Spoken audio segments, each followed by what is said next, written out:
วันกลัวโลกจะรุ่มร้อนวันคำจะลับลอ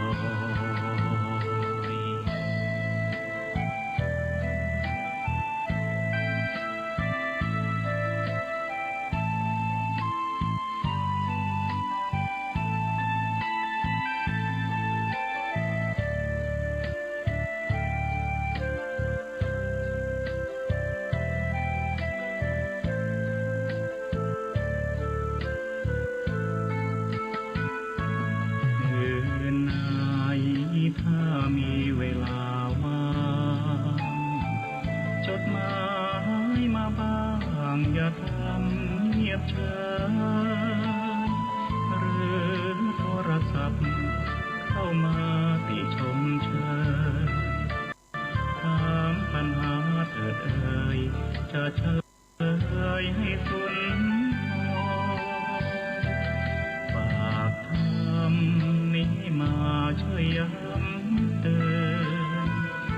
อย่าลืมอย่าเลือนน้ำคำที่คำสอนสังคมวุ่นวายสุดแสนอาวรณ์วันกลัวโลกจะรุ่มร้อน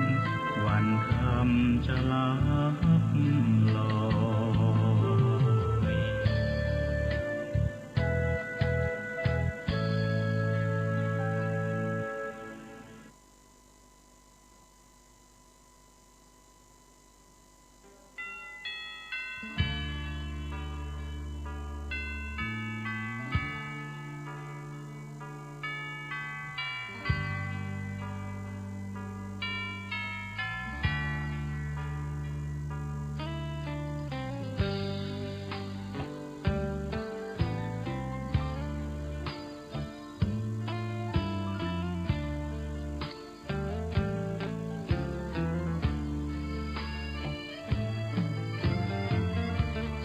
ชวนทุกท่านเข้าวัดเข้าวา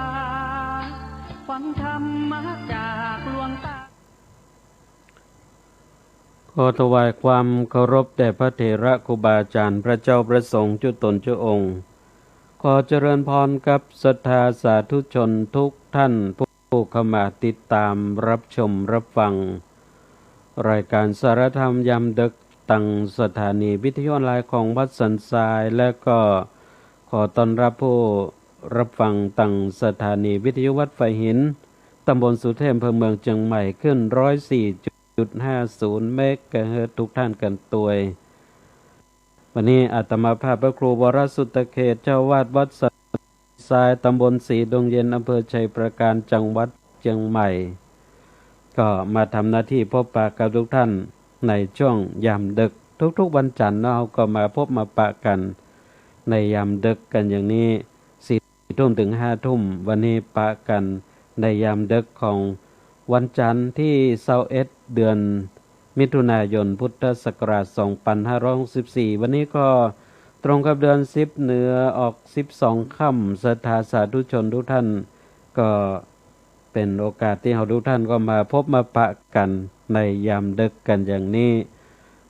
มาปะกันในยามดึกเข้ามาแล้วก็ช่วยกันกดไลค์กดแชร์คอมเมนต์ทักทายอุจาสนทนากันเข้ามาเตือนศรัทธาญาติโยมทุกท่านเข้ามาแล้วก็ช่วยกันกดไลค์กดแชร์คอมเมนต์กันเข้ามาแล้วก็ท่านที่รับฟังผ่านทางการลิงก์สัญญาณไปที่สถานีวิทยุวัดไฟเห็นขึ้น 104.50 เมกะเฮิรตซ์นั่นก็รอถึงช่วงท้ายๆรายการแล้วก็จะเปิดสายหน้าไมค์ให้กับทุกท่านได้โทรศัพท์เข้ามาอุจาสนทนากันในยามดึกกันอย่างนี้1 ชั่วโมงโดยประมาณญาติโยมเขาก็มาพบมาปะกันในยามดึกทุกวันจันทร์ปกติแล้วเขาก็จะปะกันในช่วงเวลาประมาณทุ่มครึ่งถึง2 ทุ่มเศษๆแล้วก็เสียงธรรมจากวัดสันทรายญาติโยมทุกท่านแต่เฉพาะวันจันทร์เฉพาะวันจันทร์เราปะกันในยามดึกอย่างนี้ก็เพราะว่าเป็นโอกาสเวลาดีก็ได้ลิงก์สัญญาณถึงท่านผู้รับฟังตั้งสถานีวิทยุวัดไฟหินตำบลสุเทพอำเภอเมืองเชียงใหม่ คลื่น104.50 เมกะเฮิรตซ์นะได้รับฟังกันตัวนะรับฟังกันหลายพื้นที่นะก็รับฟังกันไปนอกศรัทธาญาติโยมทุกท่านเป็นจะได้กันพ่องญาติโยมทุกท่านดำเนินวิถีชีวิตกันมาผ่านช่วงการเวลาปี2560เนาะเกินเดือนเข้ามาแล้วเป็นจะได้กันพ่องสุขสบายดีหรือรู้สึกว่ามันยังมาทุกข์มายากอีกไปล่ำไปเหลือ กับเรื่องของการดำเนินวิถีชีวิตของเฮาเนาะญาติโยมทุกท่านในช่วงการเวลาของโควิด-19 ที่ยังอยู่กับหมู่เฮาก็ทำให้การดำเนินวิถีชีวิตเฮาก็บ่เหมือนเก่าบ่เหมือนหลังเนาะชีวิตก็ต้องดำเนินไปกันอย่างนี้ถึงแม้มันจะบ่เหมือนเก่าบ่เหมือนหลังถึงแม้ว่ามันจะยากลำบากจะได้ก็ตามเนาะญาติโยมฉะนั้นเรามาปะกันในสารธรรมยามดึกมาปะกันก็ให้กำลังอกกำลังใจกันเนาะศรัทธาญาติโยมทุกท่านในวิถีชีวิตของเฮานั่นก็เรียกว่าในชีวิตมันได้พ่องเสียพ่องเนาะญาติโยมจะเอาได้ไปหมดกุสิ่งก็อย่างก็คงจะเป็นไปได้ยากในโลกใบนี้ได้พ่องเสียพ่องเป็นเรื่องปกตินะญาติโยมเนาะแต่เวลาที่เราเสียเขาก็เสียเพื่อได้เนอะญาติโยมจะไปเกิดว่าโอ้ยอย่างมันเสียไปแล้วอันนั้นก็เสียอันนี้ก็เสียบางครั้งเราต้องยอมเสียให้พ่องญาติโยมเนาะเสียเพื่อได้เขาเสียเพื่อได้เสียอย่างญาติโยมเสียอย่างฉะนั้นนี่เปิ้นจึงบอกว่าเขาอยากจะมีชีวิตที่เป็นสุขนี่บางครั้งนี่ยอมให้พ่องญาติโยมเนาะยอมเปิ้นให้พ่องบางคนนั้นชีวิตอยู่บ่ค่อยเป็นสุขเนี่ยญาติโยมก็เพราะว่ายอมบ่ได้ฮื้อบ่เป็นบางคนนี่ยอมบ่ได้ฮื้ออะยังไผก็บ่เป็นจึงทำให้มีชีวิตที่สงบสุขได้ยากเช่นเคยหันเนาะญาติโยมบางคนนั่นเอาขับรถขับรางในญาติโยมเนาะตัดหน้าเปิ้นพอขับรถไปเปิ้นขับรถตัดหน้าเฮาบ่ยอมญาติโยมเนาะบ่ยอม มันตัดหน้าเฮาก็จะตัดหน้ามันพอมันขับรถแซงเฮาก็จะต้องแซงมันเนี่ยญาติโยมเปิ้นว่าของเฮาก็ต้องว่าของเขาเขาทำร้ายเฮาก็ทำร้ายเขาเขาโกงเฮาก็ต้องโกงเขาอย่างเนี้ยศรัทธาญาติโยมชีวิตที่ยอมบ่ได้ฮื้อบ่เป็นเนี่ยมันบ่เป็นชีวิตที่บ่ค่อยที่จะสงบสุขสักเท่าใดพยายามจะเอาคืนให้ได้ทุกครั้งญาติโยมท้ายที่สุดแล้วก็เป็นเรื่องราวใหญ่โตยังเฮาบ่ยอมแม่พ่องญาติโยมเนาะเกิดว่าเขาคงหีบกว่าเฮากว่าเท่านั้นเวลาที่เปิ้นขับรถเนาะเปิ้นขับรถแซงหน้าเฮาไปพ่องอะยังพ่องนี่ก็คิดว่าเขาถ้าจะหีบไปมันเป็นหยังคือมันไปก่อนอย่างเนี้ยญาติโยมเนาะก็มีความสุขแล้วชีวิตของคนถ้าหากว่ายอมเหี่ยพ่องเนี่ยญาติโยมมันจะมีความสุขแต่เฮาที่เป็นทุกข์กันอยู่บางคนที่เป็นทุกข์ก็เพราะยอมบ่ได้ฮื้อบ่เป็นญาติโยมฉะนั้นยอมให้พ่องยอมให้พ่องแล้วเฮาจะได้อย่างได้ความสุขได้ความสงบของชีวิตเนาะศรัทธาญาติโยมอนุโมทนากับโยมจินดาเป่งด้วงเข้ามาติดตามรับชมรับฟังอนุโมทนากับโยม ที่เข้ามาติดตามรับชมรับฟังนะโยมประสงค์ของขิมเข้ามาติดตามรับชมรับฟังอนุโมทนากับโยมพินดาปัญญาบุตรเข้ามาติดตามรับชมรับฟังอนุโมทนาโยมสิทธิพรยาชัยเข้ามาติดตามรับชมรับฟังคอมเมนต์เข้ามาตัวสาธุสาธุเจ้าอนุโมทนาตัวญาติโยมเนาะอยากจะให้ชีวิตนั้นมีความสุขสงบสุขนี่ก็ยอมไม่พ่องบางครั้งต้องยอมไม่พ่องจะไปเอาชนะเพื่อนอย่างเดียวเนาะยอมไม่พ่องแพ้เป็นพระชนะเป็นมารญาติโยมเนาะอันนี้ต้องยอมไม่พ่องแล้วเราจะมีชีวิตที่สงบสุขนอกจากนั้นรู้จักปล่อยวางให้พ่องญาติโยมเนาะรู้จักปล่อยวางให้พ่องเกิดไปเตอะญาติโยมเนาะขนาดว่าน้ำที่เราดื่มกินแล้วเนี่ยแม้เพียงน้อยเดียวถ้าหากว่าเรายืนกำไว้เหมือนสักชั่วโมงนี่เราก็ยังรู้สึกเมื่อยรู้สึกปวดมือและนับภาษายังกับทายาทโยมเนาะนับภาษายังกับการที่เราถือดีถือเด่นถือเนื้อถือตัวมันย่อมนักเป็นธรรมดาแล้วชีวิตจะสุขสบายเบาได้จะได้ญาติโยมปล่อยวางอย่าพ่องบางคนเนี่ยโอ้ยถือดีถือเด่นถือเนื้อถือตัวถือว่าโอ้โกนี่แน่โกนี่ดีโกนี่เด่นกว่าไผ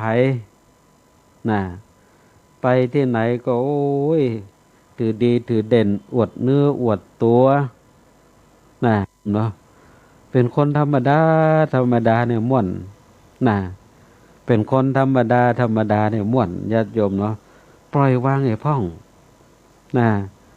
บางคนบ่รู้จักปล่อยจักวางญาติโยมเนาะเป็นทุกข์บางทีทุกข์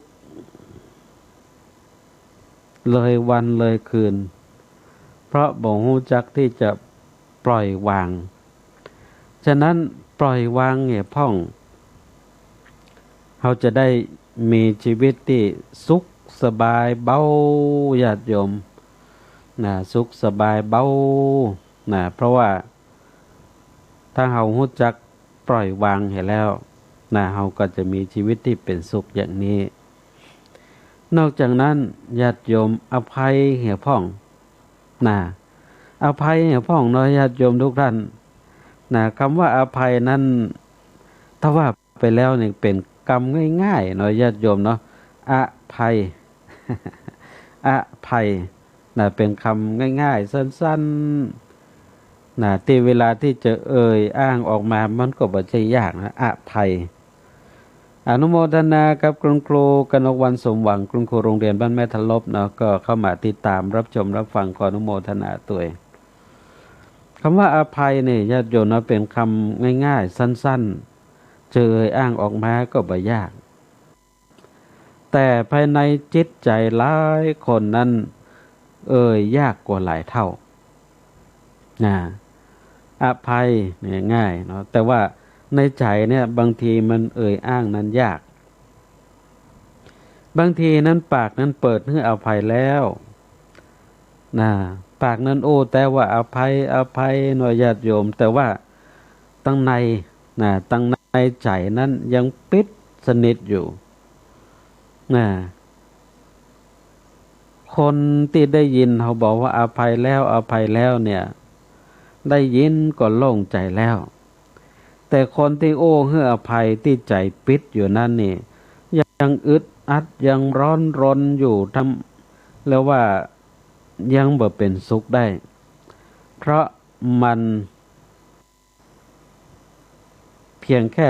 อ้างออกมาออกปากมาบ่ได้แต่ในใจนั้นยังปิดอยู่สนิทบ่ยอมที่จะให้อภัยอนุโมทนากับนักรบเทวดาเข้ามาติดตามรับชมรับฟังในช่วงเวลานี้ตัวเนาะ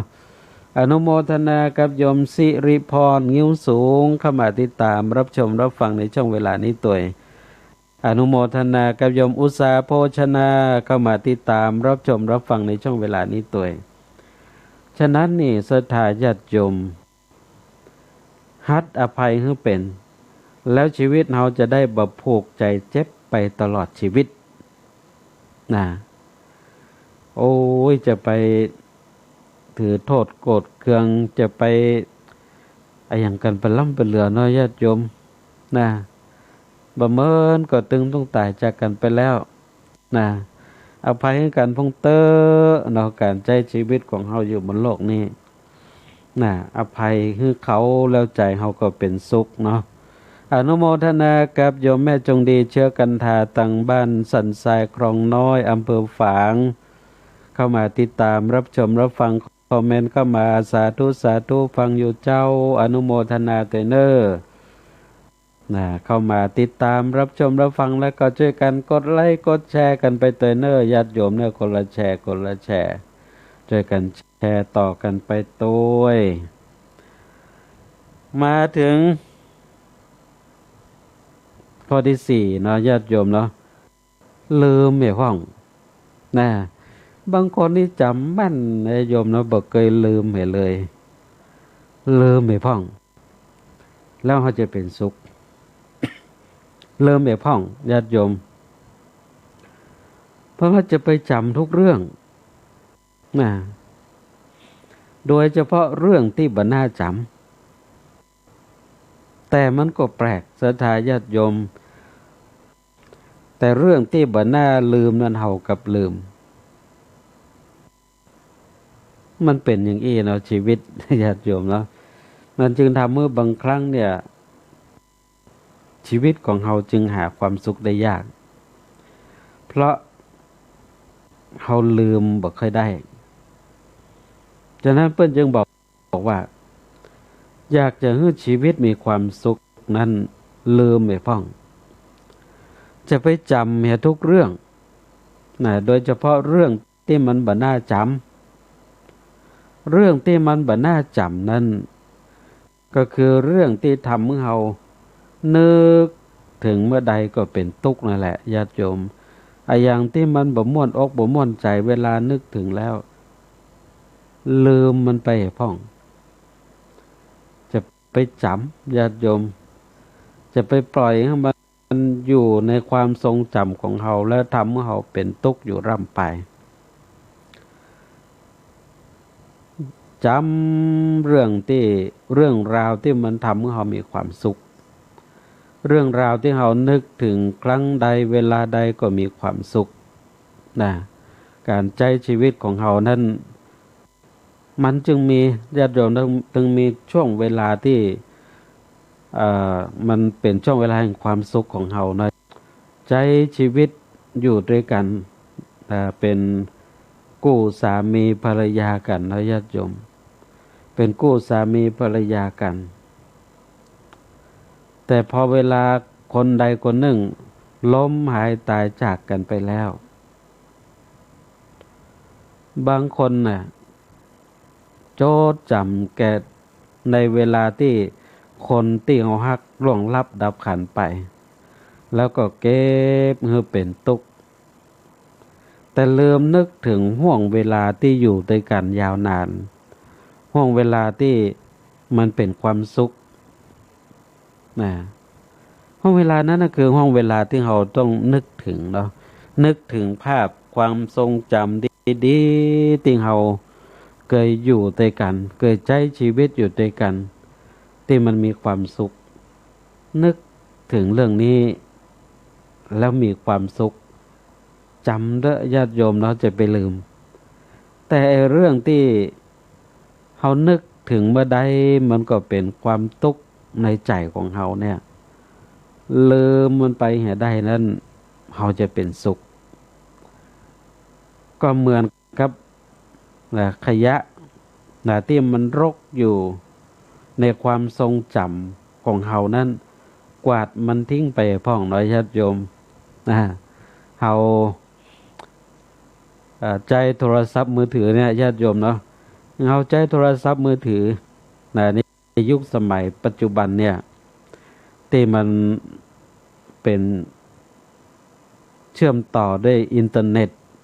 มันมีข้อมูลต่างๆที่มันหลากหลายเข้ามาสู่โทรศัพท์ของเฮาในญาติโยมเนาะถ้าเฮาบ่ล้างมันออกไปพ่องนะถ้าเฮาบ่ล้างขยะออกไปพ่องหรือบ่ล้างไอ้อย่างเก่าๆที่มันอยู่หั่นน่ะ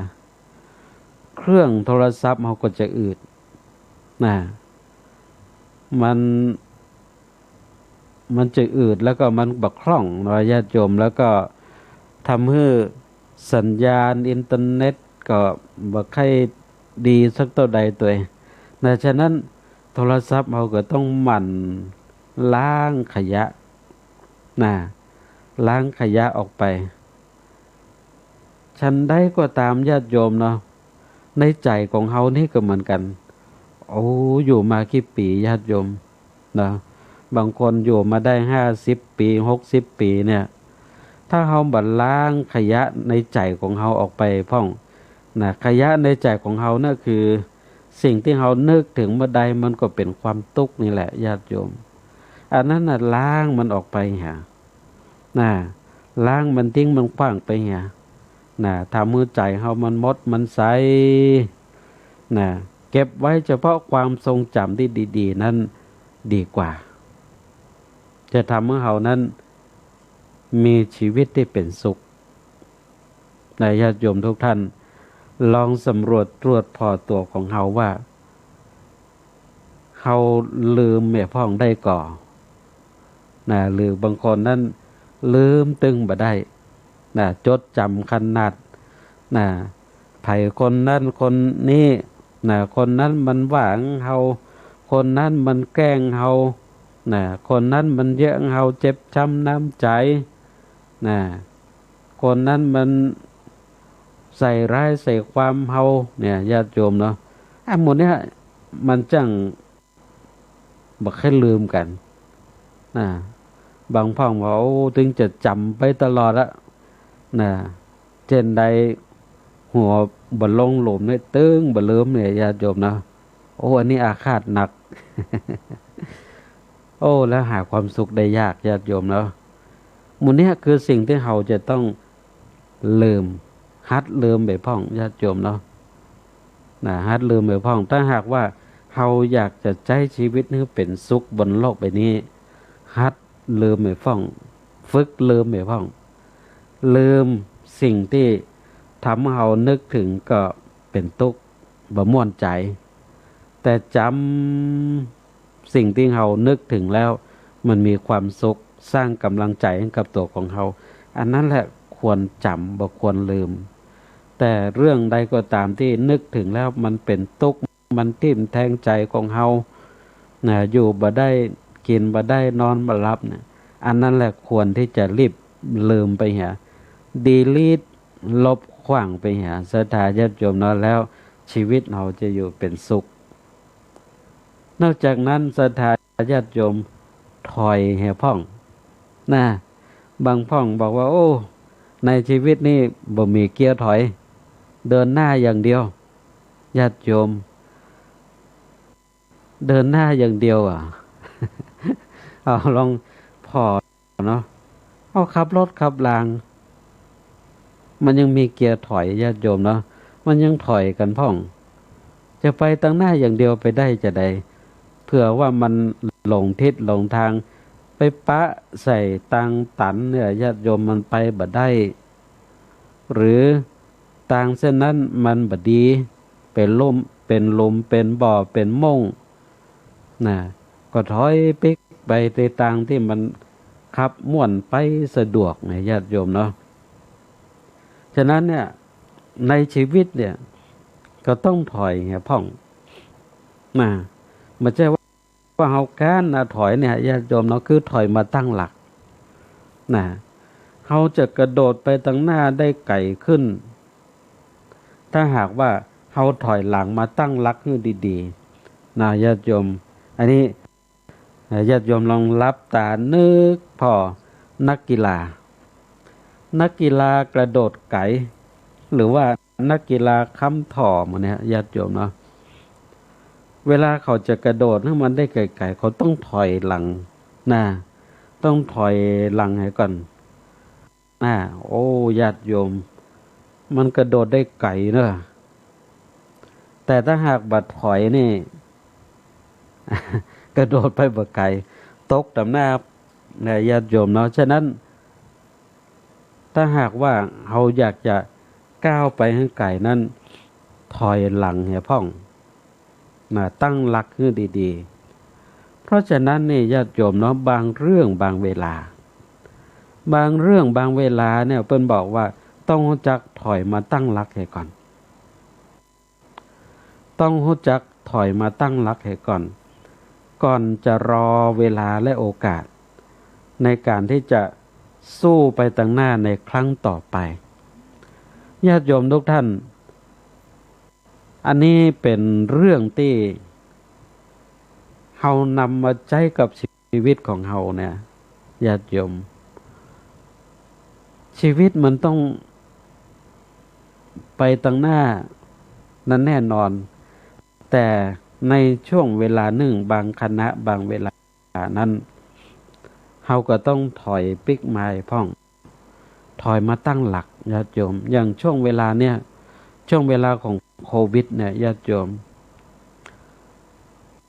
มันเยอะอย่างบ่ได้งานก็หยุดบางคนก็ต้องปิกมาอยู่บ้านปิกมาอยู่บ้านบางคนปิกมาอยู่บ้านบ่มีความสุขเพราะลืมว่าตัวเก่าต้องมีแต่ตั้งหน้าว่าบ่ไหวแล้วเขาจะไปตั้งหน้าบ่ไหวแล้วตอนนี้เหมือนกับมันแพ้มันพ่ายไปหมดแล้วบ่มีกำลังใจที่จะเดินต่อแท้ที่จริงแล้วญาติโยมการที่เราถอยการที่เราปิกมาอยู่บ้านของเราเนี่ยถ้าหากว่าเราถอยมาเพื่อตั้งหลักชีวิตของเราลองขอเนาะญาติโยมบางทีเราอาจจะหันโอกาสในวิกฤตที่เรากำลังปะอยู่ก็ได้เราอาจจะมาปะใส่เส้นทางในการที่เราจะสร้างความมั่นคงของชีวิตเรามาปะอาชีพใหม่ก็ได้ญาติโยมถ้าหากว่าการถอยของเรานั้นถอยมาอย่างมีสติถอยมาอย่างคนที่พร้อมที่จะพัฒนาพร้อมที่จะสู้ต่อไปไม่ใช่ถอยมาอย่างหมดเรี่ยวหมดแรงถอยมาอย่างหมดท่าเพราะคิดว่าไปตั้งหน้าบ่ไหวแล้วฉะนั้นญาติโยมทุกท่านในชีวิตถอยแห่พ่องเราก็จะมีความสุขแล้วก็เกิดการพัฒนาฉะนั้นรู้จักถอยปิกไม้พ่องรถยังมีเกียร์ถอยนะญาติโยมชีวิตเราก็เช่นเดียวกันบางครั้งมันไปตั้งหน้าบ่ไหวก็ถอยปิกมาตั้งหลักมาพอทิศพอทางว่าเราควรจะไปทางไหนดีแล้วเราจะสามารถก้าวไปได้ไกลกว่านั้นญาติโยมเนาะอันนี้ต้องให้กำลังใจกันอย่างนี้อนุโมทนากับโยมหมื่นชัยวงศ์เข้ามาติดตามรับชมรับฟังคอมเมนต์มาตัวสาธุครับอนุโมทนากับโยมสาวนีซ้อนฟันเข้ามาติดตามรับชมรับฟังแล้วก็คอมเมนต์เข้ามาตัวสาธุเจ้าอนุโมทนาเตเนอร์ฉะนั้นในชีวิตเราถอยเหี่ยพ่องรู้จักถอยพ่องจะไปตั้งหน้าอย่างเดียวเนาะบางครั้งก็ต้องรู้จักที่จะถอยเพื่อมาตั้งหลักใหม่ญาติโยมเนาะในชีวิตของเฮานั้นงอยพ่องญาติโยมนะ งอยพ่องบางคนนั่นเอาเป็นคนที่ยอมฮักบ่ยอมงอศรัทธาญาติโยมอันนี้ก็อันตรายเนาะยอมฮักบ่ยอมงอคนที่บ่ยอมฮักบ่ยอมงอแท้ๆเนี่ยญาติโยมเราจะดึงดันจนแตกฮักกันไปครั้งหนึ่งท้ายที่สุดก็เจ็บปวดด้วยกันทั้งคู่ฉะนั้น ยอมงออย่าก่อนที่จะแตกหักกันไปข้างหนึ่งดีกว่าญาติโยมสถานการณ์บ้านเมืองของเราที่ผ่านมาในหลายๆครั้งเนี่ยญาติโยมเนาะถ้าหากว่าฝ่ายใดฝ่ายหนึ่งไปยอมงอให้พ่องเนี่ยโอ้มันแตกสลายกันไปหมดแล้วญาติโยมเนาะนี่ยังดีที่บ้านเมืองของเขายังมีคนที่ยอมงอให้พ่องนะจากสถานการณ์บ้านเมืองของเรานะในหลายๆปีที่ผ่านมาในญาติโยมเนาะนะที่เล่นกีฬาสีกันอยู่เนี่ยญาติโยมถ้าหากว่าต่างฝ่ายต่างบ่ยอมงอให้พ่องนี่โอ้มันโอ้ญาติโยมฉะนั้นเขาใช้ชีวิตอยู่ด้วยกันศรัทธาญาติโยมยอมงอให้พ่องนะยอมงอให้พ่องนะจะไปใช้วิธีว่ายอมฮักบ่ยอมงอถ้าอย่างเนี้ยมันเรียกว่าแตกสลายกันไปหมดละนะยิ่งอยู่ด้วยกันในครอบครัวนะญาติโยมเวลาที่พิษเถียงกันเวลาที่บาดหมางใจกันต้องมีคนหนึ่งเนาะที่ยอมงอให้พ่องพอเถอะญาติโยมเนาะครอบครัวไหนก็ตามเถอะที่บ่ยอมงอกันเนี่ยเลิกล้างลาห่างจากกันไปคนละทิศคนละทางแต่ถ้าครอบครัวไหนมีคนหนึ่งที่ยอมงอสถานภาพของครอบครัวนั้นก็ยังอยู่กันได้แล้วก็สามารถปรับจิตปรับใจเข้ากันได้อยู่นะฉะนั้นสถานภาพของความเป็นเพื่อนก็ตามความเป็นลูกน้องเจ้านายก็ตามนะความเป็นอย่างทุกสถานะญาติโยมถ้าอยู่ด้วยกันแล้วเวลาที่พิษเถียงกันที่บ่ถูกใจต่อกันนั้นข้างฝ่ายหนึ่งต้องเป็นฝ่ายที่ยอมงอให้พ่องนะถ้าเป็นคู่สามีภรรยาก็อย่างที่เพิ่นว่าเนาะถ้าสามีเป็นไฟก็ให้ภรรยานั้นเป็นน้ำดับไฟเหียนะถ้าภรรยาเป็นไฟก็ให้สามีนั้นเป็นน้ำดับไฟนั้นเหียนะก็คือยอมงอนั่นแหละนะข้างฝ่ายใดฝ่ายหนึ่งต้องยอมจึงจะทำให้อยู่ด้วยกันได้ใช้ชีวิตอยู่ด้วยกันบนโลกใบนี้ก็เช่นเดียวกันนะญาติโยมยอมงอให้พ่องแล้วอย่างมันจะดีขึ้นจากนั้นญาติโยมเพิ่นบอกว่าฮือแห่พ่องนะฮือแห่พ่องชีวิตเราเนี่ยญาติโยมเนาะถ้าหากว่าโอ้ตั้งหน้าตั้งตาแต่จะเอาอย่างเดียวเนี่ยจะกอบจะโกยเอาอย่างเดียวจากคนอื่นแล้วลองคิดพอเตอะไผอยากที่จะคบเฮาสถาญาติโยมนะอย่างบ่พยายามเป็นผู้ฮื้อให้พ่องในเวลาและโอกาสที่มาถึงยังจะมีคนอยากได้เฮาเป็นมิตรนักกว่าที่เคยเป็นนะในชีวิตเนี่ยต้องรู้จักฮื้อให้พ่องญาติโยมเนาะบางคนนะที่มักจะบ่นว่าจะได้เฮาถึงบ่มีเพื่อนบ่มีหมู่บ่มีพวกนะแล้วก็พยายามที่จะชี้นิ้วว่าทุกสิ่งทุกอย่างว่าเป็นเพราะอันนั้นเป็นเพราะอันนี้นะทำให้เฮาบ่มีเพื่อนทำให้เฮาบ่มีคนที่มาช่วยเฮาญาติโยมเนาะลองย้อนมาพอตัวของเฮาว่าเฮาฮื้อแห่พ่องก่อหรือตลอดเวลาเฮา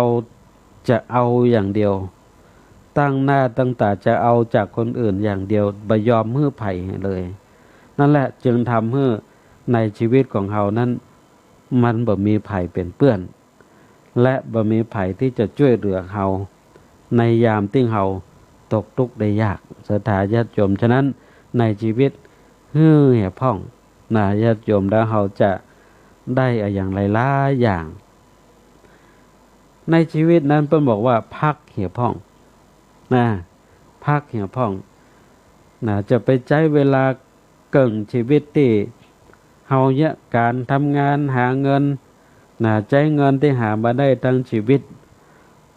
รักษาชีวิตที่เหลือแบ่งเวลาไว้สำหรับการพักผ่อนเพื่อฟื้นฟูความพร้อมของชีวิตพ่องเพื่อที่จะได้ลุกขึ้นเตียวไปตั้งหน้าต่อไปนะในชีวิตเนี่ยมันต้องพักให้พ่องเลยญาติโยมเนาะโอ้บางคนนี่ไม่ยอมพักนะไม่ยอมพักให้พ่องนะฉะนั้นใช้ชีวิตในช่วงเวลาที่ผ่านมาอยากการทำงานได้เงินได้ทองมาแล้วพักให้พ่องนะพักให้พ่องเพื่อฟื้นฟูความพร้อมของชีวิตเพื่อที่เราจะได้ลุกขึ้นแล้วก็เดินหน้ากันต่อไปแล้วในชีวิตของเรานี่ญาติโยมเนาะหัวเราะให้พ่องนะหัวเราะให้พ่อง คนเมืองเขาว่าไข้หัวให้พ่องนะญาติโยมเนาะไข้หัวให้พ่องนะเพิ่นบอกว่าฝึกยิ้มแล้วก็หัวเราะให้พ่องเพราะว่ารอยยิ้มและเสียงหัวเราะคือยาวิเศษรอยยิ้มและเสียงหัวเราะคือยาวิเศษศรัทธาญาติโยมเพิ่นบอกว่าถ้าเฮายิ้ม1 นาทีนี่โอ้ทำให้อายุเฮายืนไปหลายปีญาติโยมเด้อนะฉะนั้นฝึกยิ้มฝึกหัวเราะให้พ่องนะจะไปหน้าโบสถ์หน้าบึ้งนั่งเครียดหรือว่าโลกทั้งใบเป็นของเฮาคนเดียวนะญาติโยมถ้าเมื่ออายุบ่ยืนสุขภาพบ่ดีฝึกหัวเราะให้พ่องฝึกยิ้มให้พ่องนะเพราะว่ารอยยิ้มแล้วก็เสียงหัวเราะนั้นคือยาวิเศษนะยิ้ม1 นาทีนี่ญาติโยมเนาะโอ้อายุยืนไปหลายปีแต่เพิ่นก็ว่าจะไปยิ้มจะไปใกล้หัวเกินลำปีบ้าปาไปสวนปรงนะญาติโยมนะจะยิ้มจะใกล้หัวก็พอประมาณนะแต่ก็ควรที่จะยิ้มจะใกล้หัวอย่าพ่องเพราะเป็นยาวิเศษที่ทำเมื่อชีวิตของเฮาและก็คนรอบข้างนั้นมีความสุขนักยิ่งขึ้นญาติโยมในสถานการณ์ที่ตึงเครียดอย่างเช่นในห้องประชุมนะที่กำลังตึงเครียดที่กำลังโอ้กันถึงปัญหาเครียดหน้าดำคร่ำเครียดกันเนี่ยถ้ามีโอกาสได้ไข้หัวให้กรรมในญาติโยมเนาะได้หัวเราะให้กรรมหรือได้หันรอยยิ้มของไผ่ให้กรรมเนี่ยบรรยากาศมันจะดีขึ้นแล้วก็จะทำเมื่อหันแล้วหันช่องทางในการที่จะแก้ไขปัญหาได้นะถ้าเอามัวแต่เครียดคือแต่เรื่องปัญหาอย่างเดียวนี่มันมืดมันตันมดญาติโยมบาหันต่างแต่ได้ไข้หัวไอ้พ่องได้ยิ้มไอ้พ่องนะโอ้มันปลอดโปร่งโล่งสบายหันต่างแก้ไขในญาติโยมเนาะฉะนั้นในชีวิตจะว่าจะมีทุกข์อย่างเดียวนะญาติโยมมีความสุขให้พ่องหัดยิ้มให้กับตัวเก่าพ่องนะเพิ่นบอกว่าตื่นขึ้นมาเมื่อเจ้านะลุกขึ้นมาแล้วพอซ้ายพอขวาพอไปตั้งหน้าแล้วฝึกยิ้มให้กับตัวเก่าวันนั้นจะเป็นวันที่เรามีความสุขวันนั้นจะเป็นวันที่เรานั้นมีความสดชื่นในศรัทธาญาติโยมเนาะฝึกเอาไว้นะฝึกเอาไว้ฝึกหัวเราะฝึกยิ้มเอาไว้นะญาติโยมแล้วก็เพิ่นบอกว่าในชีวิตแพ้เนี่ยพ่องนะคือการเนี่ยพ่องเตอะนะจะไปชนะอย่างเดียวการเนี่ยพ่อง ควรที่จะเปิดโอกาสคนอื่นเป็นได้ชนะให้พ่องในญาติโยมเอาละศรัทธาญาติโยมที่รับฟังทางสถานีวิทยุวัดไฟเห็น คลื่น104.50เมกะเฮิรตซ์เนาะตอนนี้ถ้าหากว่าจะโทรศัพท์เข้ามาอุจจาสนทนากันก็โทรเข้ามาได้เนอที่เบอร์โทรศัพท์0898523498 0898523498นะญาติโยมที่รับฟังทางสถานีวิทยุวัดไฟเห็นเนาะอยู่ฟังอยู่ตั้งไหนที่ใดตั้งใดโทรกันเข้ามาได้เนอโทรเข้ามาอุจจาสนทนากันได้ตอนนี้เปิดสายหน้าใหม่เรียบร้อยเนาะ0898523498เนอสถาญาติโยมทุกท่านวันนี้ไปฟังกันอยู่พ้องฟังอยู่ที่ไหนฟังตั้งใดเป็นจะได้กันพ้องโทรกันเข้ามาเนอญาติโยมทุกท่าน0898523498เนาะเอาละเสียงสายแรกในยามเดึกวันนี้เจริญพร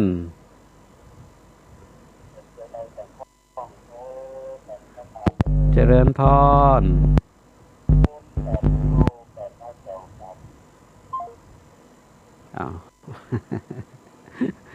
โทรเข้ามาใหม่เนอะเบอร์เลขท้าย4560เนี่ยเนาะท้าย4560โทรเข้ามาใหม่เจริญพรเจริญพร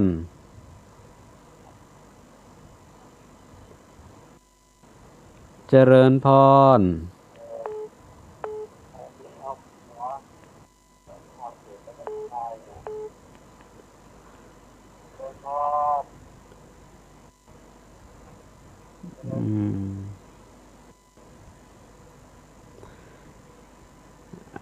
ใส่ท่านพระครูแม่มันลืมวันนี้วันจันทร์วันนี้วันจันทร์แต่ว่าท่านพระครูเทศถูกละเขาต้องมีจาระในการคือเนาะใช่ใช่เพื่อนมีฝูงนี่นะอย่างตอนข้างบ้านนี่มันเกิดแม่นะไอ้ขาได้บันซุกเป็นว่าขาได้ใบแดงเอาใบแดงเลยอันนี้มันซุกแล้วย้ายวะนี่เนี่ยเขาก็แบ่งปันกันแต่ตึงเงินท่านว่านะโอ้แม่ว่าเทศดีลูกเราต้องคือเปิดก่อนเปิดถึงจะคือเฮาเนาะใช่ใช่แต่อย่างไปที่ไหนเขาต้องพอสมมติประชุมเปิดแบบนี้ตลกมีเขียดมันก็เข่งแล้วไปนะจ๊ะนั่นน่ะถ้ามันหยอดตลกแค่น้อยกับม่วนนะตึงหลายมันจะสบายใจอย่างนั้นจีโยมแม่น่ะปอบอันนั้นก็ต้มปอเองเนาะอันนั้นติดจากสมัยประถมยุ่งไปจาก70นะพี่โยมแม่นะมันเป็นไม่ก้านไม่ขายส่วนหวานวันนั้นไปซื้อป่าไปปล่อยตัว30หมอน้ำมายูซื้อ40มันโคตรขอว่าถูกไปพวกหมอกมันนะน้องอีกนี่นะก็ใกล้หัวแม่โยมแม่ก็ใกล้หัวมันเจอยันตีของแม่ไปเยี่ยท่านเทศไม่เคยโอ้ไปเยี่ยกัน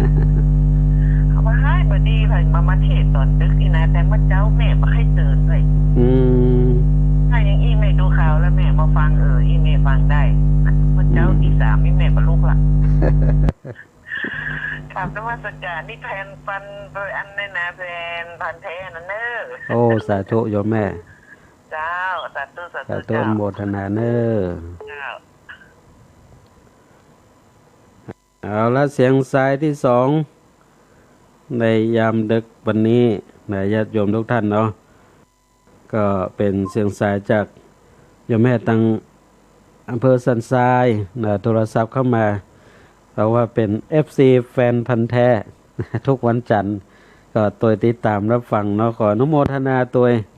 ขออนุโมทนาเสียงสายเมื่อกี้เนาะเลขท้าย4560 4560โทรเข้ามาใหม่เนาะโทรเข้ามาใหม่เมื่อกี้สายมันซ้อนกันสายมันซ้อนกันโทรเข้ามาใหม่เนอะเลขท้าย4560เมื่อกี้เนาะเลขท้ายโทรศัพท์โทรเข้ามาใหม่โทรมาแล้วเจริญพร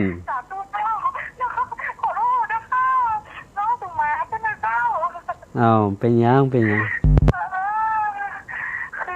วันนี้มันตรงใจมากเลยอะค่ะวันนี้ผมเพิ่งทะเลาะกับคนที่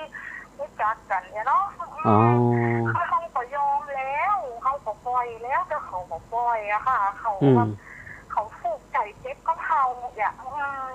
ขามันก็หลายเสือแล้วเจ้าเขาก็เป็นคนที่ว่าเขาหลายเสือเหมือนกันเนาะเขาไม่ใช่เป็นคนดีเนาะก็ไม่ท่าเขาอย่างเจ้าแต่ทีนี้เขาบอกปล่อยวางอะเจ้าเนาะขอโทษเขาแล้วอะแต่เขาก็มาด่าน้องอย่างเจ้าเขาก็มาด่าให้น้องเลยเจ้าน้องก็ว่าเขาจะยังไงที่น้อยถ้าเขาก็จะเป็นข้าวเป็นซ้อนอะไรไงเขามองเขาแล้วเจ้าเขาจะงงได้ก็เขามัสกีเจ้าเขาของเจ้าที่เขารู้สึกดีกับเฮาเด้อเจ้าก็คือว่าเราคิดไปแล้วเนาะเขาก็ต้องเป็นคนรู้จักฮื้อกะฮื้อเนาะฮื้อน้ำจิตน้ำใจฮื้ออภัยเขาจะว่าได้ก็บ่เป็นหยังคือเป็นว่าก็ว่ามาเฮายอมแล้วเนาะมันเดี๋ยวเพิ่นถึงใจอ่อนเองแล้วเนาะใจคนเรามันถึงบ่แข็งมันเห็นนะมันเป็นวันที่แบบวันนี้อาจารย์ผู้ถูกใจหนูมากเลยอะค่ะแบบถ้าใส่ฟังสุดๆเลยคือว่าคนเขาอ่ะต้องยอมแพ้อย่างห้องเนาะใช่ก็น่าไปมันก็มีข้อคิดประจำใจหลายอย่างนะเจ้ามันแผ่เมตตาเปิ้นได้เนาะโยมเนาะมันแผ่เมตตาเปิ้นได้เนาะได้ค่ะเปิ้นอาจจะเป็นเจ้าปรับในเรียนเฮาใช่ใช่ใช่อ่านเฮาก็บ่เกลียดเขาหรอกเนาะแต่น้องรู้คิดที่น้องไปนินทาเขานินทาเขาใช่มาหลายรอบแล้วเจ้าเฮาเกิดเดียวก็สบายใจเนาะโยมใช่เขาก็เป็นซ้อนเลยแต่เขาก็บอกปล่อยสักทีอ่ะก็เงี้ยอยู่เงี้ยเนาะก็จะที่สุดคือเขาอะค่ะใช่อันนั้นคือภาพที่เขาทำมาเปิ่นเดี๋ยวมันย้อนมาถึงเขาไงเนาะใช่ค่ะ3,000เนี่ยเหรอใช่โอเคค่ะสาธุนะโยมเนอะสาธุสาธุเจ้าแล้วเสียงสายนี้จากแม่ริมจากอำเภอแม่ริมโทรศัพท์เข้ามาอุจจาสนทนาเนาะญาติโยมก็ธรรมดาเนาะญาติโยมในชีวิตอยู่บนโลกใบนี้มันตึงมีอย่างเงี้ยคนนักพ่องจังพ่องมันเป็นปกติปกติของโลกแต่ก็เราก็ต้องเป็นผู้ให้เป็นผู้ให้แผ่เมตตานึกกับเขาไปในเมื่อเราว่าเราผิดเราก็ต้องยอมเราต้องยอมเพิ่นจะเยอะใดจะว่าใดก็จะเป็นยอมอนุโมทนาตัวญาติโยมท่านใดจะโทรเข้ามาเชิญได้เน้อเชิญยังมีเวลา0898523498เน้อ0898523498รับฟังอยู่ที่ไหนฟังอยู่ทางใดโทรเข้ามาได้เน้อญาติโยมทุกท่าน08อนุโมทนากับโยมสมเพชรพุทธปันดิเข้ามาติดตามรับชมรับฟังอนุโมทนากับโยมสิงแก้วนันสุเข้ามาติดตามรับชมรับฟังในช่วงเวลานี้เนาะต้องขออนุโมทนาตัวกับทุกท่านที่ก็ตัวที่ตามรับชมรับฟังกันทุกวันจันทร์ยามดึกปะกันเนาะ4 ทุ่มคนติดตามรับฟังก็ยังมีคนที่อย่างนอนมารับเตื้อหรือบางคนก็แยกการทำงานไปตัวฟังไปตัวอย่างเงี้ยเนาะญาติโยมเนาะก็เป็นคู่เป็นกิมกันในยามดึกเอาละเสียงสายที่3ในยามดึกวันนี้เจริญพรเจริญพรนมัสการครับเจริญพรโทรมาจากลำพูนครับโทรจากลำพูนสาธุตัวเองเมธาต้นชัยครับตั้งเมธาเนาะสัญญาณชัดอยู่ดีเนาะโยมชัดเจนดีครับโทรมา จะได้ต้องขออนุโมทนาเตอเนอร์ยมเนอร์ติดตามรับฟังกันเนาะก็โดยติดตามรับฟังทุกวันจันทร์นะโยมเนอร์4 ทุ่มถึง 5 ทุ่มสาธุอนุโมทนาเนอร์โยม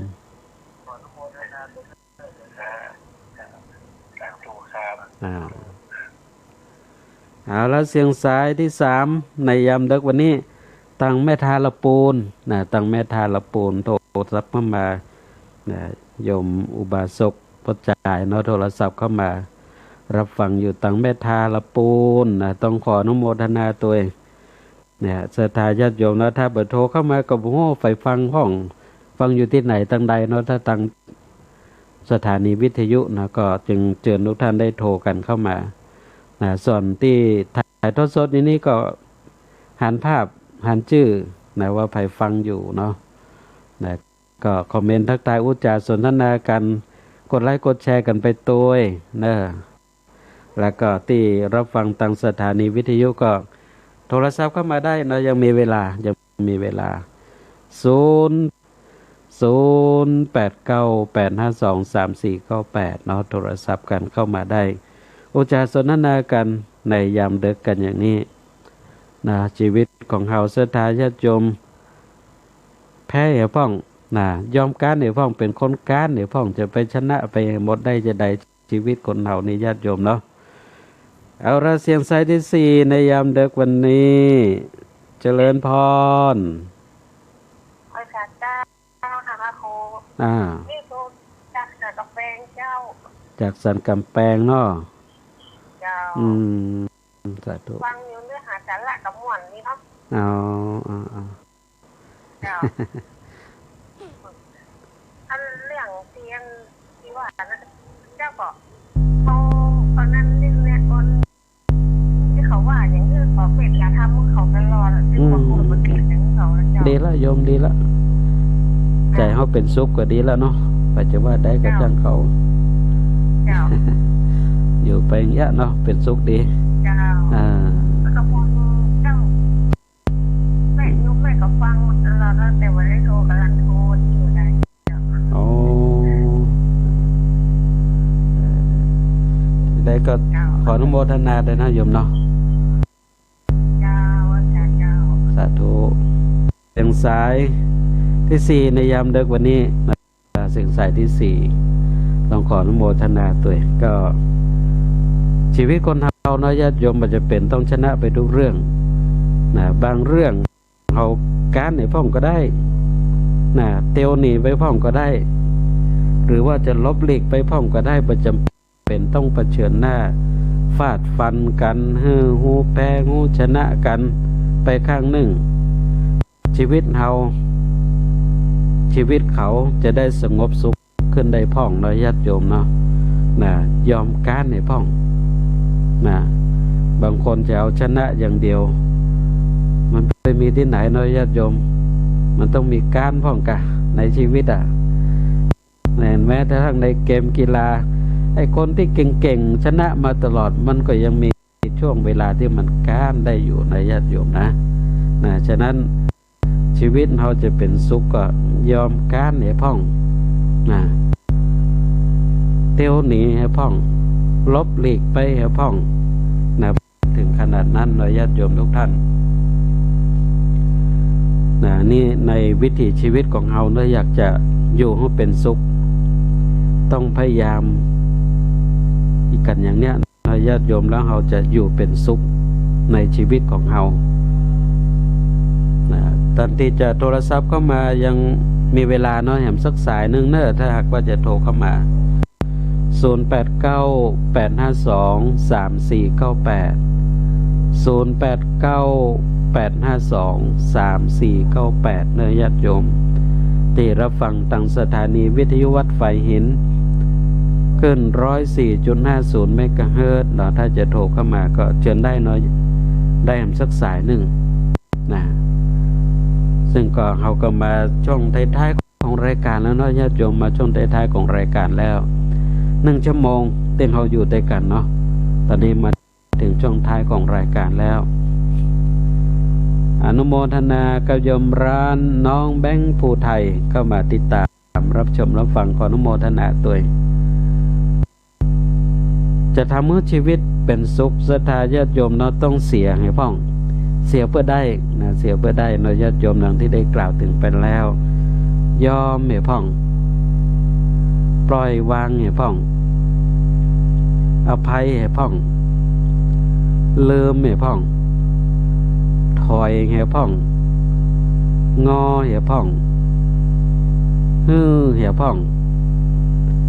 พักเราะให้พ่องแล้วก็การให้พ่องในญาติโยมเนาะแล้วเราจะได้อยู่เป็นสุขในญาติโยมทุกท่านเนาะเอาละเสียงสายสุดท้ายในยามดึกวันนี้เจริญพรฮัลโหลเจริญพรนมัสการเจ้าอาจารย์เจ้าที่แม่โทรจากแม่ออนนะเจ้าโอ้มาจากแม่อ่อนเนาะเจ้าดังนั้นท่านพระครูอาจารย์โอ้เนี่ยโอ้มีสติสอนใจดีเนาะเจ้าเนาะเจ้าเป็นกำลังใจให้แม่เจ้าสาธุนายมสาธุเจ้าแม่ตังทุกโสดทุกองค์แต่ไม่ได้โทรไปนะเจ้าเนาะสาธุโตเข้ามาเนาะอนุโมทนาตัวเจ้าเจ้าเจ้าสาธุเอาละแหมเสียงสายหนึ่งน้อยญาติโยมเนาะแหมเสียงสายหนึ่งสายหลุดไปท้าย9198 9198เมื่อกี้สายหลุดไปโทรมาใหม่โทรมาใหม่9198เนาะถึงสายเมื่อกี้โทรเข้ามาใหม่ได้เลย9198เนาะก็มาใหม่เอาละนี่แถมสายหนึ่งแล้ว6378เจริญพรไหว้จ่าเจ้าคนนี้ก็โทรส่งเขียวหน้านครสมบัตินครพิงเนาะแล้วก็ฟังเนาะได้มีความรู้แล้วก็มีความสุขที่เราจะเอาไปดำเนินชีวิตใช่ไปหาเจ้าใช่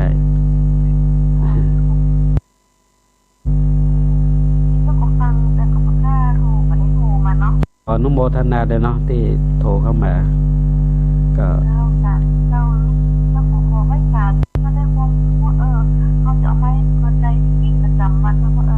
มันต้องเรียนเราต้องถ้าต้องสอนให้ดีก็ได้ผมแล้วก็ขออนุโมทนาแล้วก็ขอสาธุในนะเจ้าสาธุอนุโมทนาเจ้า